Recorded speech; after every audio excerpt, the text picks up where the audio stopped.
صل على سيدنا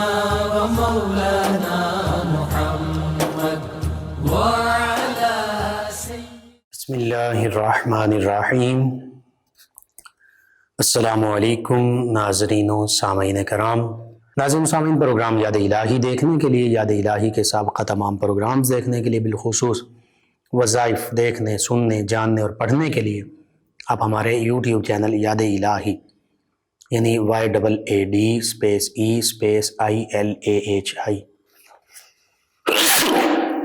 الحمدللہ ناظرین سامعین، یوٹیوب چینل یاد الہی کو سبسکرائب بھی کیجئے، لائک بھی کیجئے، کمنٹس بھی کیجئے، تاکہ یاد الہی کے مختلف پروگرامز اور وظائف سے آپ مکمل رہنمائی حاصل کر سکیں۔ اسی طرح فیس بک پیج یاد الہی کو بھی آپ جوائن کر سکتے ہیں، پروگرام یاد الہی دیکھ سکتے ہیں، وظائف دیکھ سکتے ہیں، سن سکتے ہیں، پڑھ سکتے ہیں۔ ناظرین سامعین، پروگرام یاد الہی میں روزانہ عظیم ہستیوں کے تذکارے پاک کیے جاتے ہیں، اور اس کے ساتھ ساتھ کچھ ایسے موضوعات پر گفتگو ہوتی ہے جن سے آپ کو رہنمائی حاصل ہوتی ہے۔ آج شہدائے احد کا تذکرہ، بالخصوص سیدنا مصعب بن عمیر رضی اللہ تعالیٰ عنہ، آپ کا تذکارے پاک ہوں گے۔ اس سے پہلے کتاب الشفا سے آج کا خاص وظیفہ تمام جسمانی دردوں کا روحانی علاج، مسنون علاج، نبوی نسخہ۔ اکثر جسم کے کسی ایک حصے میں یا مختلف حصوں میں مختلف وجوہات کی بنا پر دردیں ہوتی ہیں، پین کلرز اور میڈیسن بھی یوز کرتے ہیں، دوا بھی کی جائے وہ بھی سنت نبوی ہے، اور ساتھ ساتھ دعا بھی کی جائے، اللہ کو یاد کیا جائے، اور جو قرآن و حدیث میں دعائیں ہیں، وظائف ہیں، بالخصوص یہ دعا جو ہر قسم کے درد کے حوالے سے، چاہے سر میں درد ہے، کمر میں درد ہے، مہروں میں درد ہے، گھٹنوں میں درد ہے، اس حصہ جسم پر ہاتھ رکھیں دایاں اپنا، اور 3 مرتبہ بسم اللہ الرحمن الرحیم پڑھ لیں۔ اس کے بعد 7 مرتبہ آپ نے پڑھنا ہے اعوذ بعزت اللہ وقدرتہ، اعوذ بعزت اللہ وقدرتہ من شر ما اجد واحاذر، من شر ما اجد واحاذر۔ تو یہ پڑھ کر دم کر دیں اور بار بار یہ عمل کرتے رہیں، انشاءاللہ اللہ تعالیٰ نے چاہا تو ضرور آپ کا جو جسمانی درد ہے، جسم کے جس بھی حصے میں ہے، اللہ تعالیٰ اس سے شفا عطا فرمائے گا، نجات عطا فرمائے گا، کیونکہ حقیقی شفا دینے والی ذات اللہ رب العزت ہی کی ہے۔ اللہ کا کلام بھی وسیلہ بن جاتا ہے، ڈاکٹرز حضرات میڈیسن وہ بھی وسیلہ بنتے ہیں، ہم نے حیلہ کرنا ہوتا ہے، یعنی کچھ نہ کچھ کوشش کرنی ہوتی ہے، کچھ پڑھنا ہوتا ہے، کچھ میڈیسن یوز کرنی ہوتی ہیں، تو اللہ رب العزت شفا دیتا ہے۔ وَإِذَا مَرِضْتُ فَهُوَ يَشْفِينِ۔ سیدنا ابراہیم علیہ السلام یہی فرماتے ہیں کہ اللہ جب میں بیمار ہوتا ہوں، فرمایا وہی اللہ پھر مجھے، وَإِذَا مَرِضْتُ، جب میں بیمار ہوتا ہوں، اور وہی اللہ جو ہے، تو اے اللہ تو ہی مجھے شفا عطا فرماتا ہے۔ بہرحال یہ جسمانی دردوں کا روحانی علاج ضرور کیجئے۔ اکثر ہمارے ویورز کمر درد، مہروں کے درد کے لیے، دیگر جسمانی دردوں کے لیے وظیفہ پوچھتے ہیں، تو یہ خاص وظیفہ ہے آپ سب کے لیے۔ اللہ تعالیٰ ہمیں آسانیاں بھی عطا فرمائے، ہمیں آسانیاں بانٹنے والا بھی بنائے، اور مشکلات سے ہماری حفاظت فرمائے۔ یہ جتنے بھی وظائف ہیں، جو بھی خوبصورت اور اچھی بات ہے قرآن و حدیث کے حوالے سے، اسلام کی تعلیمات کے حوالے سے، اسے آگے سے آگے پہنچایا کریں۔ میرے آپ کے ہمارے بتانے سے اگر کسی بھی ہمارے مسلمان بھائی، مسلمان بہن، مسلمان فرد، کسی بھی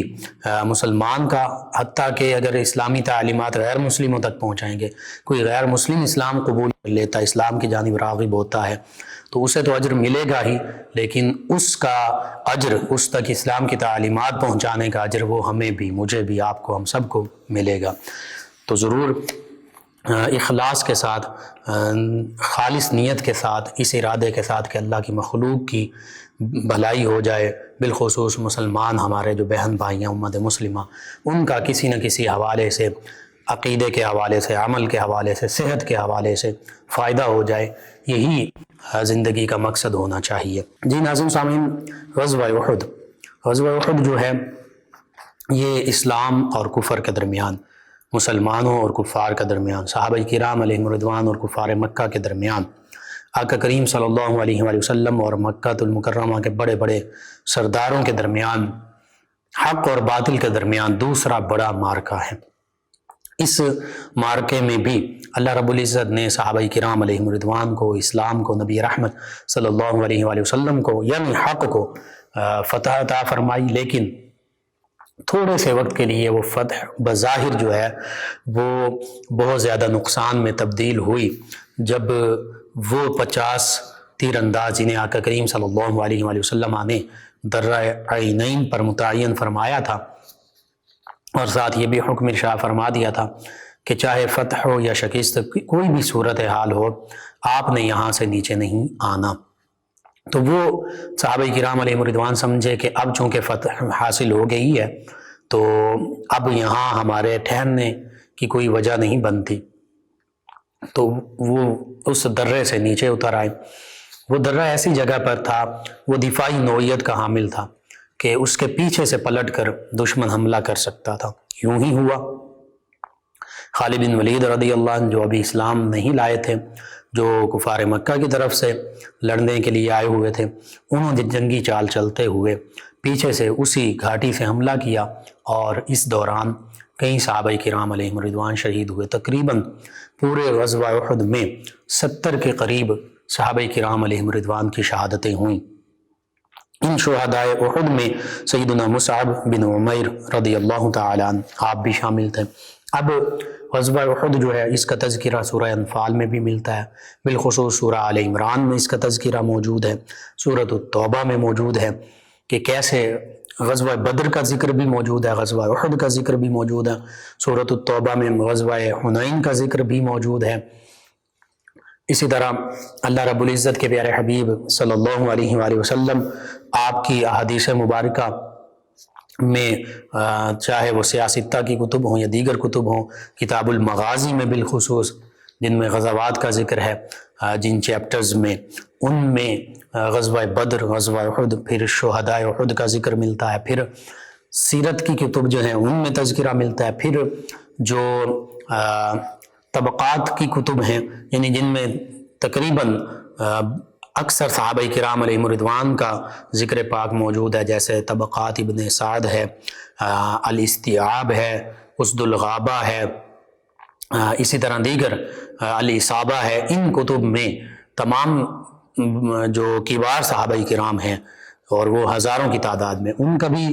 ذکر ملتا ہے، اور بالخصوص جو غزوہ بدر میں اور پھر غزوہ احد میں شہادت پانے والے صحابہ کرام ہیں، ان کی بھی سیرت، اخلاق، کردار اور بالخصوص شہادتوں کا ذکر ہمیں ملتا ہے۔ انہی ہستیوں میں 70 صحابہ کرام جنہوں نے شہادت کا بلند مقام پایا غزوہ احد میں، انہی میں سیدنا مصعب بن عمیر رضی اللہ عنہ بھی شامل ہیں۔ اب یہ سیدنا مصعب بن عمیر رضی اللہ عنہ یہ وہ ہستی ہیں کہ مکہ المکرمہ میں یہ شہزادوں کی طرح رہا کرتے تھے، اور پھر اسلام کی تعلیمات جب ہم دیکھتے ہیں قرآن مجید فرقان حمید میں ایک مقام پر نہیں، کئی مقامات پر،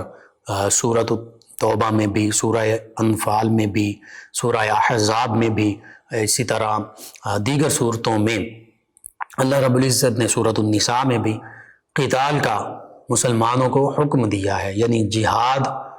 کا حکم دیا ہے۔ جہاد فرض ہے، لیکن اس میں صرف فرق یہ ہے کہ یہ فرض عین نہیں، عام حالات میں، جیسے نماز، روزہ، حج، زکوٰۃ۔ نماز دن میں 5 مرتبہ فرض عین ہے ہر مسلمان مرد عورت بالغ پر، عاقل بالغ پر۔ اسی طرح روزہ جو ہے وہ رمضان المبارک کے مہینے میں ہر مسلمان عاقل بالغ اور مرد خواتین ان پر فرض ہے، فرض عین ہے، یعنی لازمی ہے۔ اسی طرح زکوٰۃ جو بندہ مومن صاحب نصاب ہو جائے، سال گزر جائے، اس پر فرض عین ہے، لازمی ہے۔ اسی طرح حج جو صاحب استطاعت ہے، یعنی مکہ المکرمہ حج کے لیے آنے جانے کا زاد راہ اس کے پاس موجود ہے، سفر کے اخراجات موجود ہیں، بیوی بچوں کے اخراجات منہا کرنے کے بعد، تو اس پر حج فرض ہے۔ تو یہ فرض عین ہے۔ اب جہاد جو ہے یہ بھی فرض کی جو دو قسمیں ہوتی ہیں، فرض عین اور فرض کفایہ۔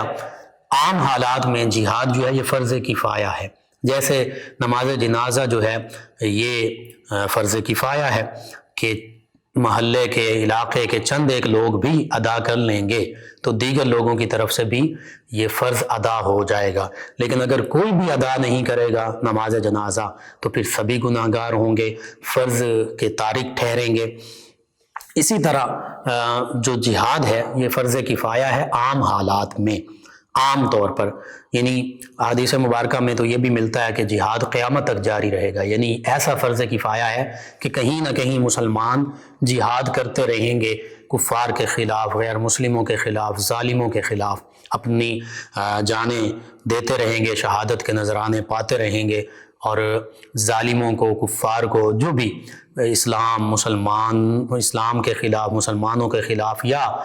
عامت الناس کے خلاف ظلم بپا کرنے والے ہیں، ان کے خلاف مسلمان کہیں نہ کہیں ہمیں کھڑے نظر آئیں گے۔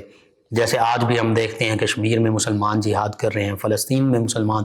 جہاد کر رہے ہیں، آذربائیجان میں مسلمانوں نے جنگ کی، اپنا علاقہ واپس لیا، افغانستان میں جہاد ہوا۔ تو بہرحال عام حالات میں فرض کفایہ ہے جہاد، چند مسلمان بھی کریں گے تو سب کی طرف سے ادا ہو جائے گا۔ لیکن جب نفیر عام ہو جائے، نفیر عام کا سادہ سا معنی یہ ہے کہ اگر کوئی غیر مسلم، کوئی دشمن ملک مسلمانوں پر، اسلامی مملکت پر حملہ آور ہو جائے یا مسلمانوں پر ظلم و ستم کر رہا ہو، جیسے کشمیر میں ہنود جو ہیں، ہندو جو ہیں وہ ظلم و ستم بپا کیے ہوئے ہیں، فلسطین میں یہودی مسلمانوں پر ظلم و ستم کر رہے ہیں، جب جی چاہتا ہے وہ میزائل پھینک دیتے ہیں، جب جی چاہتا ہے رہائشی بلڈنگز کو بموں سے اڑا دیتے ہیں، میزائل سے اڑا دیتے ہیں، جسے چاہتے ہیں، کوئی تمیز نہیں، یعنی بوڑھا ہے، بچہ ہے، خواتین ہیں، نوجوان ہیں، اور نہتے ان پر انہیں شہید کر دیتے ہیں۔ اسی طرح کشمیر کا معاملہ، تو جب ایسا معاملہ پیش ہو کہ جب غیر مسلم ظالم استعماری طاقتیں بزور طاقت مسلمانوں کو ظلماً شہید کر رہے ہوں، ان پر ان کے جان بھی حفاظت میں نہ ہو، ان کے مال، ان کی عزت، آبرو، ان کے گھر، تو پھر ایسے موقع پر امت مسلمہ کے لیے اور بالخصوص اس علاقے کے لوگوں کے لیے جہاد فرض عین ہو جاتا ہے، جس کا ذکر سورۃ النساء میں بھی خاص طور پر ہے۔ وَمَا لَكُمْ لَا تُقَاتِلُونَ فِي سَبِيلِ اللَّهِ وَالْمُسْتَضْعَفِينَ مِنَ الرِّجَالِ وَالنِّسَاءِ وَالْوِلْدَانِ الَّذِينَ يَقُولُونَ رَبَّنَا أَخْرِجْنَا مِنْ هَذِهِ الْقَرْيَةِ الَّذِي ظَالِمُ أَهْلُهَا وَاجْعَل لَّنَا مِن لَّدُنكَ وَلِيًّا وَاجْعَل لَّنَا مِن لَّدُنكَ نَصِيرًا۔ اور اللہ یہ بھی فرماتا الذین آمنوا یقاتلون فی سبیل اللہ والذین کفروا یقاتلون فی سبیل الطاغوت۔ اب ان آیات بینات کا مختصر سے ترجمہ اور معنی اور مفہوم یوں بنتا ہے، اللہ فرماتا ہے کہ اے ایمان والو، تمہیں کیا ہو گیا ہے کہ تم اللہ کے راستے میں قتال کیوں نہیں کرتے، اللہ کے راستے میں جہاد کیوں نہیں کرتے، اللہ کے راستے میں جنگ کیوں نہیں کرتے؟ وہ لوگ جو کمزور مسلمان خواتین، بوڑھوں، بچوں پر ظلم کر رہے ہیں، اور اس علاقے کے لوگ اللہ کی بارگاہ میں یہ دعا مانگتے ہیں، اللہ ہمیں اس بستی سے نکلنے کا کوئی ذریعہ بنا دے ہمارے لیے، کہ جہاں اس بستی میں رہنے والے وہ لوگ بھی موجود ہیں جو ظالم ہیں، جو ہم پر ظلم کرتے ہیں، اور اپنی طرف سے ہمارا کوئی ولی بنا دے، کوئی ناصر، کوئی مددگار بنا دے، کوئی ہماری مدد کو آنے والا ہو، جیسے محمد بن قاسم علیہ الرحمہ آئے، جیسے خلفائے راشدین نے جہاد اور قتال کیا، جیسے سلطان صلاح الدین ایوبی علیہ الرحمہ، نور الدین زنگی علیہ الرحمہ، اسی طرح ہمارے مسلمان نیک عادل حکمران جتنے بھی گزرے ہیں، ظالم حکمرانوں کی تو بات ہی نہیں کہ جو خود مسلمانوں پر ظلم و ستم کرتے تھے، ان کی بات ہو رہی ہے جو نیک تھے، عادل سلاطین تھے، انہوں نے ہر موقع پر اسلام اور مسلمانوں کا اور اسلامی ریاست کا، اسلامی سرحدوں کا دفاع کیا۔ تو آج بھی یہی صورت حال ہے۔ یہ پھر جہاد کی کئی قسمیں ہیں، ان میں سے چند ایک جو اہم ہیں، سبھی اہم ہیں، چند ایک جو بڑی قسمیں ہیں ان کا میں ذکر کر دیتا ہوں۔ بعض اوقات جہاد ہوتا ہے اپنے دفاع کے لیے، اپنی حفاظت کے لیے، جیسے غزوہ خندق جس کو غزوہ احزاب کہتے ہیں، بالخصوص یہ جنگ جو ہوئی ہے غزوہ احزاب، یہ اپنے دفاع کے لیے تھی، یوں سمجھیے کہ یہ ڈیفینسو وار تھی، کہ کفار مکہ جو ہیں وہ مدینہ طیبہ پر حملہ آور ہوتے ہیں، تو آقا کریم صلی اللہ علیہ وآلہ وسلم، صحابہ کرام، مسلمان تمام کے تمام، مومنین کاملین صالحین، بعد از انبیاء کرام علیہ السلام سب سے عظیم ہستیاں، انہوں نے دفاع کرتے ہوئے خندق کھودی، اپنا دفاع کر رہے ہیں، بچاؤ کر رہے ہیں، حفاظت کے لیے وہ خندق کھودی گئی۔ یہ دفاعی جنگ ہے کہ دشمن حملہ آور ہو گیا تو اب اپنی حفاظت کرنا لازمی ہے۔ وہ قلعہ بندی کی صورت میں ہو سکتی ہے، وہ خندقیں کھود کر ہو سکتی ہے، وہ اپنی سرحدوں پر پہرے بٹھا کر ہو سکتی ہے، وہ اپنی سرحدوں پر افواج اسلامیہ ان کو مقرر کر کے ہو سکتی ہے۔ تو دفاعی حالت یہ ایک جنگ ہو گئی۔ دوسری ہے اوفینسو وار، جارحانہ جنگ۔ اس کے حوالے سے ہمیں غزوہ بدر خاص طور پر ملتی ہے کہ صحابہ کرام علیہم رضوان، سورہ انفال میں مکمل تفصیل کے ساتھ موجود ہے، یہ بھی چاہتے تھے کہ وہ چونکہ قریش نے یہ سازش کی اور یہ ارادہ ان کا تھا کہ ہم مال و دولت کماتے ہیں، تجارت کرتے ہیں، وہ سارا پیسہ اسلحہ خریدنے پر لگائیں گے۔ تو اب صحابہ کرام علیہم رضوان یہ چاہتے تھے کہ ان کے تجارت کا مال جو ہے انہیں وہاں روکا جائے جو شام کا راستہ ہے، اور دوسری طرف اللہ رب العزت نے یہ حکم دیا کہ ان کا بڑھ کر مقابلہ کیا جائے۔ تو اب اوفینسو وار، جارحانہ جنگ، اگرچہ کفار مکہ جنگ کے لیے آ رہے تھے، ادھر سے مسلمان جو ہیں ان سے پہلے وہاں غزوہ بدر، میدان بدر میں پہنچ گئے ہیں اور جارحانہ جنگ لڑی جا رہی ہے۔ یہ دوسری قسم ہو گئی۔ اسی طرح ایک قسم جنگ کی، جہاد کی، وہ یہ بھی ہے کہ مسلمانوں کا دفاع کیا جائے، مسلمانوں کی حفاظت کی جائے، مسلمانوں کو ظالموں سے بچایا جائے، جیسے کشمیر اور فلسطین میں آج مسلمان مظلوم ہیں۔ اسی طرح مکہ المکرمہ میں بھی وہ صحابہ کرام علیہ رضوان جو اسلام قبول کرتے تھے، ہجرت مدینہ طیبہ کے بعد بھی جو اسلام قبول کرتے تھے، انہیں کفار مکہ ظلم و ستم کا نشانہ بناتے تھے۔ ان میں سے نوجوان صحابہ کرام ساحل سمندر کی جانب ایک ایک کر کے پہنچنے لگے، وہ ایک علیحدہ سے معاملہ ہے۔ لیکن جو نہیں جا سکتے تھے مکہ المکرمہ سے، خواتین بھی تھیں، بچے بھی تھے، بوڑھے بھی تھے، دیگر صحابہ کرام، تو انہیں کفار مکہ اپنے ظلم و ستم کا نشانہ بناتے تھے۔ اب ان کی حفاظت کے لیے، ان کے دفاع کے لیے، ان کو ظلم سے بچانے کے لیے،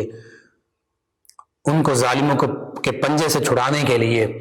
جنگ جو لڑی گئی وہ فتح مکہ ہے۔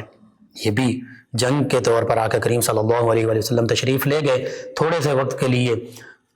چند ایک جھڑپیں ہوئیں، چند ایک کفار مارے گئے، باقی انہیں ہتھیار ڈال دیا۔ آقا کریم صلی اللہ علیہ وآلہ وسلم نے سب کو امان دے دی۔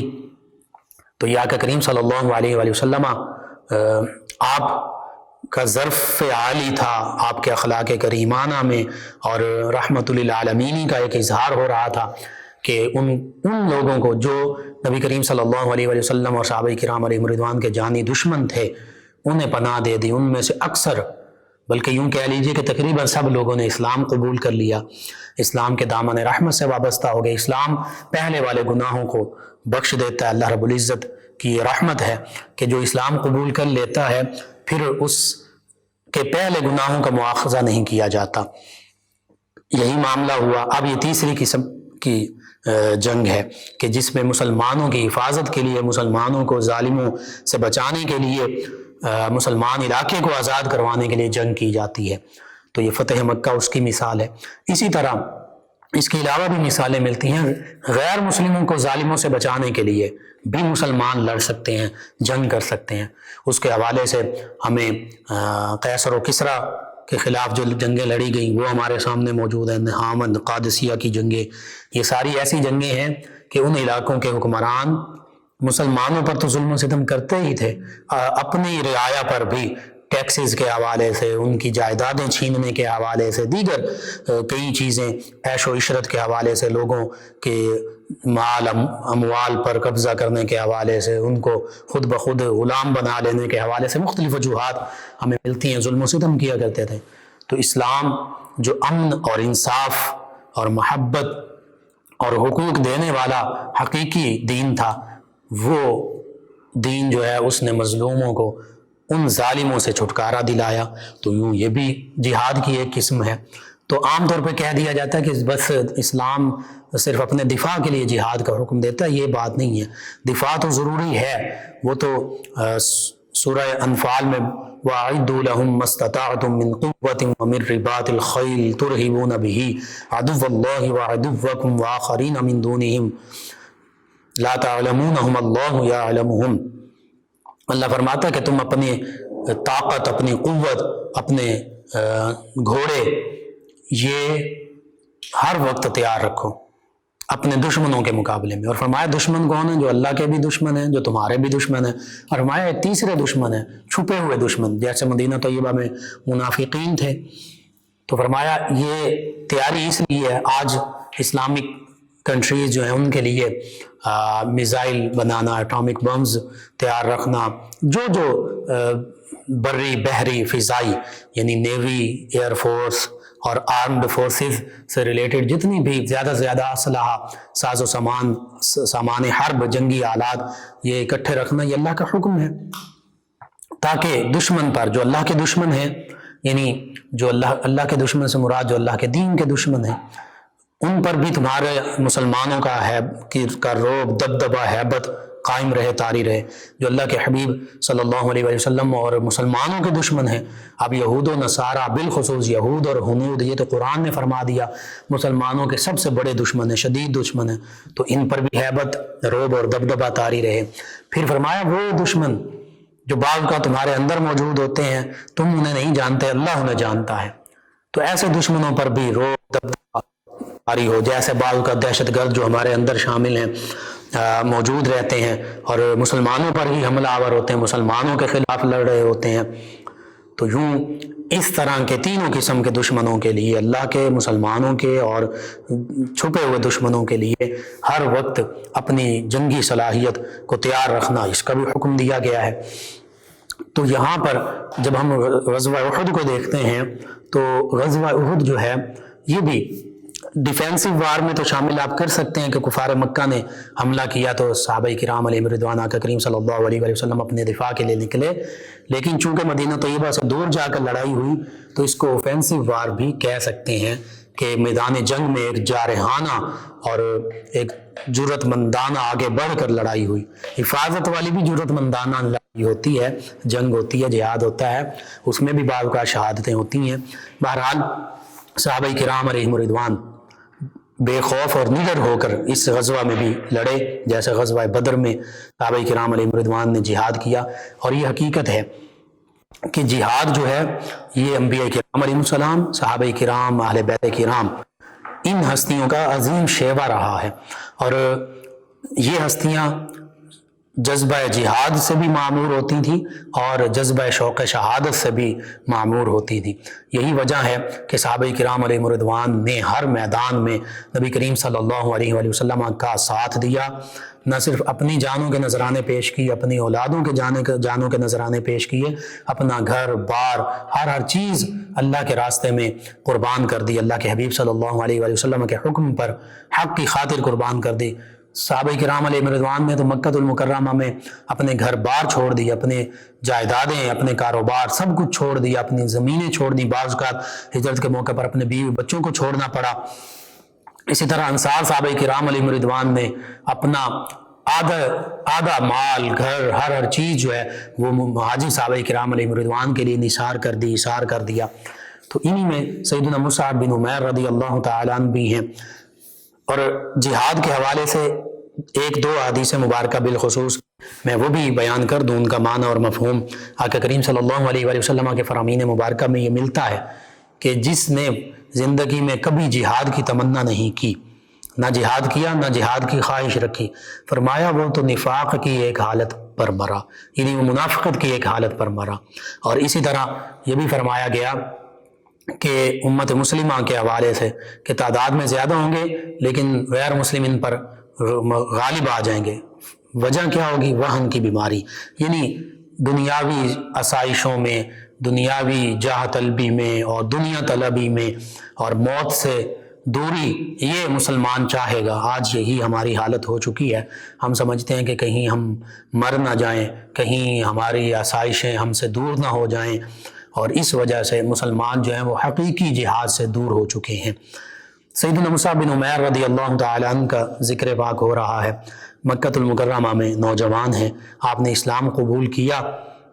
اور اسلام قبول کرنے سے پہلے آپ کی حالت یہ تھی کہ روزانہ خوبصورت سے خوبصورت اور قیمتی سے قیمتی کپڑے ملبوسات آپ پہنا کرتے تھے، اور شہزادوں سے بھی بڑھ کر آپ کی زندگی تھی، قیمتی خوشبوئیں استعمال کیا کرتے تھے، جس طرف سے گزر جاتے لوگ اشش کر اٹھتے، اور ایسے قیمتی لباس پہنا کرتے کہ روایات میں موجود ہے کہ اس دور میں باقی لوگوں کو اس طرح کے قیمتی لباس میسر ہی نہیں تھے۔ لیکن جب اسلام قبول کیا تو گھر والوں نے پابندیاں لگا دی، وہ جو مال و دولت تھا، وہ جو قیمتی لباس تھے، وہ جو روپیہ پیسہ تھا،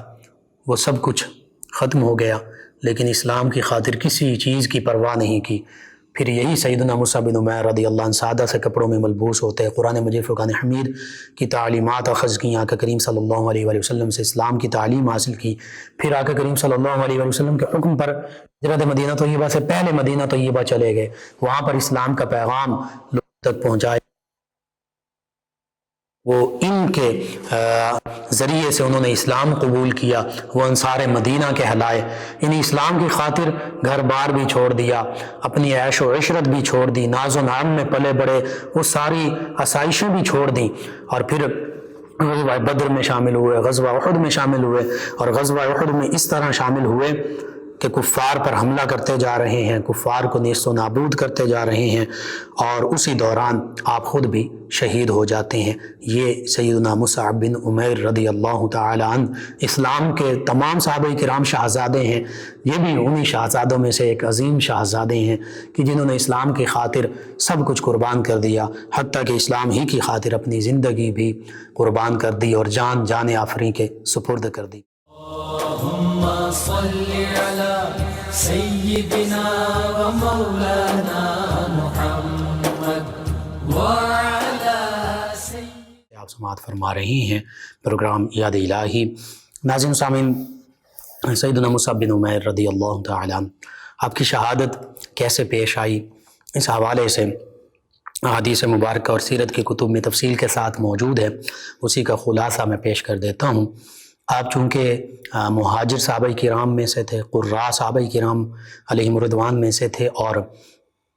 نوجوان تھے، نبی کریم صلی اللہ علیہ وآلہ وسلم کے قبیلہ قریش سے تعلق رکھتے تھے، اور پھر جب غزوہ احد میں آپ شامل ہوئے تو علم بردار بھی تھے، جھنڈا آپ کے ہاتھ میں تھا، آپ میدان احد میں آئے، کفار سے لڑتے ہوئے، ابن قمیہ اس کا سامنا کیا آپ نے، اس نے آپ کے دائیں ہاتھ پر تلوار سے ضرب لگائی، آپ کا دایاں ہاتھ جو ہے جو یہ کٹ گیا، اور پھر آپ نے جھنڈا جو ہے اسلامی پرچم جو ہے وہ بائیں ہاتھ میں پکڑ لیا، بائیں ہاتھ پر بھی اسی طرح تلوار ماری گئی، اور آپ کا بایاں جو ہاتھ ہے وہ بھی کٹ گیا۔ آپ نے اسلام کا پرچم گرنے نہیں دیا بلکہ اسے اپنے سینے کے ساتھ لگا لیا، آپ کے دونوں ہاتھ کٹ چکے تھے، اسلامی پرچم جو ہے آپ کے سینے کے ساتھ لگا ہوا ہے، اور اسی صورت میں ابن قمیہ نے آپ کو تیر مارا، جس کی وجہ سے آپ کی شہادت ہوئی، اور جب آپ شہید ہوئے زمین پر آئے تو چونکہ آپ کی شکل و صورت جو ہے وہ بھی نبی کریم صلی اللہ علیہ وآلہ وسلم سے ملتی جلتی تھی، تو صحابہ کرام علیہم رضوان نے سمجھا کہ شاید، اور کفار نے بھی خاص طور پر یہ افواہ، یہ آواز پھیلا دی ایک کہ جی محمد صلی اللہ علیہ وآلہ وسلم نعوذ باللہ شہید ہو گئے ہیں۔ جب یہ آواز آئی تو کچھ صحابہ کرام علیہم رضوان سہم کر ساکت ہو کر رہ گئے۔ اب ایسا صدمہ اگر آقا کریم صلی اللہ علیہ وآلہ وسلم بالفرض شہید بھی کر دیا جاتے تو بہت بڑا صدمہ تھا۔ جب انہوں نے یہ سنا کہ آپ شہید کر دیے گئے ہیں تو بے حس و حرکت ہو گئے، ان کی سمجھ میں نہیں آیا کہ ہم کیا کریں۔ کچھ صحابہ کرام وہیں اپنی جگہ پر موجود لڑتے رہے، اور چند ایک صحابہ کرام جو آقا کریم صلی اللہ علیہ وآلہ وسلم کے قریب تھے، جو جانتے تھے کہ آقا کریم صلی اللہ علیہ وآلہ وسلم شہید نہیں کیے گئے، وہ نبی کریم صلی اللہ علیہ وآلہ وسلم کے ارد گرد موجود رہے۔ سیدنا علی المرتضیٰ بھی بہت ہی ایک غمگینی کے عالم میں کہ اللہ نہ کرے یہ معاملہ ایسا ہی ہوا ہو، کفار کی صفوں کو درہم برہم کرتے ہوئے جا رہے ہیں۔ تو ایسی صورتحال میں صحابہ کرام میں سے ایک صحابی انس بن نضر، انہوں نے یہاں تک کہا کہ اگر بالفرض آقا کریم صلی اللہ علیہ وآلہ وسلم شہید بھی کر دیے گئے ہیں تو ہمیں چاہیے کہ ہم اسلام کی خاطر آقا کریم صلی اللہ علیہ وآلہ وسلم کے حکم کی تعمیل میں ان کفار کو نیست و نابود کر دیں، اپنی جانوں کے نذرانے بھی پیش کر دیں، حتیٰ کہ انس بن نضر رضی اللہ عنہ یوں ہی لڑتے لڑتے شہید ہو گئے۔ اسی طرح دیگر صحابہ کرام علیہم رضوان۔ تو یوں اس غزوہ احد میں بڑی شدت کی لڑائی ہوئی، گھمسان کا رن پڑا، لیکن صحابہ کرام علیہم رضوان انہوں نے کمال جرت، شجاعت اور بہادری کے جوہر دکھائے۔ آپ کے دندان مبارکہ بھی شدید زخمی ہوئے، اور کئی صحابہ کرام علیہم رضوان نبی کریم صلی اللہ علیہ وآلہ وسلم کے سامنے آپ کا دفاع کرتے ہوئے نیزوں، تلواروں اور تیروں کے زخموں کی وجہ سے انہوں نے شہادت کا مقام پایا۔ تو یوں صحابہ کرام علیہم رضوان یہ وہ عظیم ہستیاں ہیں کہ جنہوں نے اسلام کی خاطر،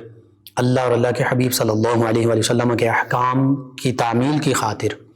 مسلمانوں کے دفاع کی خاطر، مدینہ طیبہ کے دفاع کی خاطر، تا قیامت آنے والے مسلمانوں کو یہ بتا دیا کہ اگر اسلام پر کوئی آنچ آئے تو پھر اپنا سب کچھ قربان کر دینا ہے۔ اور حقیقت یہ ہے کہ ہم تک اسلام کی حقیقی تعلیمات، قرآن مجید، فرقان حمید، احادیث مبارکہ، نبی کریم صلی اللہ علیہ وآلہ وسلم کی مبارک سیرت، یہ صحابہ کرام علیہم رضوان ہی کے وسیلے سے پہنچی ہیں۔ اگر بالفرض معاذ اللہ ثم معاذ اللہ نقل کفر نہ باشد صحابہ کرام علیہم رضوان کو درمیان سے نکال دیا جائے، جو کہ قرآن، حدیث اور اسلام کی تعلیمات کی سب سے بڑی اور سب سے عظیم کڑی ہیں، جنہوں نے براہ راست آقا کریم صلی اللہ علیہ وآلہ وسلم سے قرآن مجید سنا بھی، سیکھا بھی، پڑھا بھی، اور پھر آگے امت تک پہنچایا بھی، جنہوں نے براہ راست آقا کریم صلی اللہ علیہ وآلہ وسلم کی سیرت مبارکہ کو اپنی آنکھوں سے دیکھا، جنہوں نے براہ راست آقا کریم صلی اللہ علیہ وآلہ وسلم کی زیارت کر کے اپنے دلوں کو اور اپنے قلوب کو اور اذہان کو روشن اور منور کیا، جنہوں نے نبی کریم صلی اللہ علیہ وآلہ وسلم کی زیارت سے دلوں کو ٹھنڈا کیا، جنہوں نے نبی کریم صلی اللہ علیہ وآلہ وسلم کے فرامین مبارکہ خود آقا کریم صلی اللہ علیہ وآلہ وسلم کی زبان مبارکہ سے سنے۔ یہ عظیم سعادتیں جنہیں حاصل ہوئیں، معاذ اللہ ثم معاذ اللہ اگر انہیں ہی درمیان سے نکال دیا جائے تو پھر اسلام کی عمارت ہی دھڑام سے گر جاتی ہے۔ پھر انگلیاں اٹھانے والے قرآن مجید فرقان حمید پر بھی مستشرقین، غیر مسلمین انگلیاں اٹھا سکتے ہیں کہ یہ بھی متواتر، یعنی ون بائی ون، ایک ایک کر کے یہ امت تک، یہ مسلمانوں تک نہیں پہنچی یہ کتاب۔ اسی طرح حدیث مبارکہ پر بھی پھر وہ اعتراض کر سکتے ہیں۔ تو اس لیے صحابہ کرام علیہم رضوان حقیقت میں اسلام کی سب سے اہم اور سب سے عظیم کڑی ہیں۔ معاذ اللہ ثم معاذ اللہ انہی کا انکار کر دیا جائے تو پھر پیچھے ہمارے پاس نہ حدیث مبارکہ رہتی ہے صحیح سلامت سند کے ساتھ، نہ سیرت مبارکہ رہتی ہے، نہ قرآن مجید فرقان حمید کی ہم سند ثابت کر سکتے یہ آقا کریم صلی اللہ علیہ وآلہ وسلم سے ہم تک پہنچا ہے۔ تو حقیقت یہ نبی کریم صلی اللہ علیہ وآلہ وسلم کے یہ خوبصورت، عظیم، جانثار ساتھی اسلام کی خاطر جنہوں نے اپنے گھر بار چھوڑے، جنہوں نے اپنے مال و دولت، اپنی وراثتیں سب کچھ چھوڑی، اپنا طرز زندگی بدلا، وہ آسائشیں کہاں قیمتی سے قیمتی کپڑے، قیمتی سے قیمتی خوشبوئیں اور روزانہ تبدیل کیے جاتے ہیں، اور شہزادوں سے بڑھ کر زندگی گزاری جا رہی ہے، اور کہاں اسلام قبول کرنے کے بعد سادہ سے کپڑے اور پھر گھر بار بھی چھوڑنا پڑا، پھر مدینہ طیبہ آئے، پھر یہاں بھی بس نہیں ہوئی، گھر والوں کے کفار کے ظلم و ستم مکہ المکرمہ میں تو برداشت کیے، یہاں مدینہ طیبہ میں آ کر بھی جد و جہد کی، اور پھر غزوہ بدر، پھر احد، اور پھر احد میں یوں اپنے بازو بھی کٹائے اور پھر اپنی جان بھی جان آفرین کے سپرد کر دی۔ یہ تو ایک سیدنا مصعب بن عمیر رضی اللہ عنہ ہیں، غزوہ احد میں 70 صحابہ کرام علیہم رضوان نے شہادت کا مقام پایا۔ اللہ رب العزت سے یہ دعا ہے، اللہ تعالی ہمیں ان تمام عظیم ہستیوں کے نقش قدم پر چلنے والا بنائے، ہمیں بھی نبی رحمت صلی اللہ علیہ وآلہ وسلم کے نقش قدم پر جس طرح صحابہ کرام علیہم رضوان نے چل کر دکھایا ہمیں بھی چلنے والا بنائے، جس طرح صحابہ کرام علیہم رضوان نے آقا کریم صلی اللہ علیہ وآلہ وسلم سے محبت کی، ہمیں بھی اللہ تعالیٰ اس میں سے وافر حصہ عطا فرمائے کہ نبی کریم صلی اللہ علیہ وآلہ وسلم سے ہم محبت کرنے والے، حقیقی ادب احترام بجا لانے والے بن جائیں، اور حقیقی اسلام کی تعلیمات پر جس طرح صحابہ کرام علیہ رضوان نے کامل طریقے سے عمل کیا تھا، اللہ تعالی ہمیں اس میں سے وافر حصہ عطا فرمائے۔ اللہ تعالی ان صحابہ کرام علیہ رضوان کے تصدق سے عالم اسلام کو سربلندیاں عطا فرمائے، اللہ تعالیٰ یہی جذبہ امت مسلمہ کو دوبارہ عطا فرما دے، اللہ تعالیٰ صحابہ کرام علیہ رضوان کی طرح دوبارہ جہاد کرنے کی مسلمانوں کو توفیق عطا فرمائے، اور ان عظیم ہستیوں کے صحابہ کرام علیہ رضوان کے تصدق سے اللہ رب العزت تمام مسلمانوں کو اوج کمال، عزتیں اور سربلندیاں عطا فرما دے، آمین۔ جن عظیم سامعین اس دوران ہمیں جوائن کیا، نیہا صاحبہ ہیں، انہوں نے کہا کہ آپ نے رسولی کے حوالے سے وظیفہ بتایا تھا، اور وہ وظیفہ جو ہے وہ انہوں نے کیا، اور کہتے ہیں کہ اس سے اللہ تعالیٰ نے صحت عطا فرمائی ہے۔ ماہواری کے حوالے سے خواتین کا جو مسائل ہیں اس کے حوالے سے انہوں نے وظیفہ پوچھا، ایک تو خاص وظیفہ میں عرض کر دیتا ہوں، کل کے پروگرام میں بھی کوشش کروں گا آپ کو وظیفہ اور بھی بتا دوں۔ سورہ یاسین یہ صبح و شام پڑھ کر پانی پر دم کر کے اس کو پیجئے، اور یا سلامو یا سلامو یا سلامو اس کی کثرت کیجئے، اور تیسرا کسی بھی اسپیشلسٹ لیڈی ڈاکٹر یا طبیبہ یا ہومیو لیڈی ڈاکٹر ان سے جو اس خواتین کے مسائل میں اسپیشلسٹ ہوں ان سے بھی مشورہ کیجئے، میڈیسن بھی کیجئے، یعنی دوا اور ساتھ دعا بھی کیجئے، انشاءاللہ اللہ تعالیٰ شفا عطا فرمائے گا۔ آپ نے سلام بھی کہا، جی وعلیکم السلام، شکریہ آپ کا۔ اور ان کے علاوہ ہمیں جوائن کیا ایک اور ہمارے لسنر ہیں، انہوں نے پٹھوں کے کھنچاؤ کے حوالے سے وظیفہ پوچھا ہے، اور میں عرض کرتا ہوں پٹھوں کے کھنچاؤ کے حوالے سے بھی یہی وظیفہ جو میں نے صبح عرض کیا ہے، محمد عثمان صاحب گٹی سے، اعوذ بعزت اللہ وقدرتہ من شر ما اجد واحاذر، اعوذ بعزت اللہ وقدرتہ من شر ما اجد واحاذر، اس کو کثرت سے پڑھیں، کم از کم 7 مرتبہ پڑھ کر جسم پر دم کر دیں جہاں جہاں کھچاؤ ہے، اور اس کے علاوہ سورہ فاتحہ، آیت الکرسی اور 4 قل 3 مرتبہ صبح و شام پڑھیں، ہاتھوں پر دم کر کے ہاتھ پٹھوں پر جسم پر پھیل لیں، اول آخر تعداد میں درود پاک پڑھیں، انشاءاللہ اللہ تعالی شفا عطا فرمائے گا۔ ناظرین سامعین ان کے علاوہ ہمیں جوائن کیا ایک اور ہمارے لسنر ہیں، اور یہ کہتے ہیں غالباً نام نہیں لکھا، واٹس موقع جو ہیں انہیں ختم کرنے کے لیے کوئی وظیفہ، یا رقیب 300 مرتبہ پڑھیں، پانی پر دم کر کے پانی بھی پی لیں، اپنے اوپر بھی دم کر لیں، سورۃ الطارق اس کو کم از کم 7 مرتبہ پڑھ کر دم کر کے یہ بھی کریں، انشاءاللہ اللہ تعالی شفا عطا فرمائے گا۔ آپ تمام ویورز کا، لسنرز کا شکریہ، آپ ہمیں جوائن کرتے ہیں، پروگرام یاد الہی میں شامل ہوتے ہیں، اپنے فیڈ بیک سے ہمیں آگاہ کرتے ہیں۔ ناظرین سامعین پروگرام یاد الہی کا وقت ختم ہو جاتا ہے، انشاءاللہ کل صبح دوبارہ آپ سے ملاقات ہوگی پروگرام یاد الہی میں۔ اپنے میزبان محمد لقمان رضا اور ہماری ٹیم کو اجازت دیجیے، اللہ نگہبان۔ اللهم صل على سيدنا ومولانا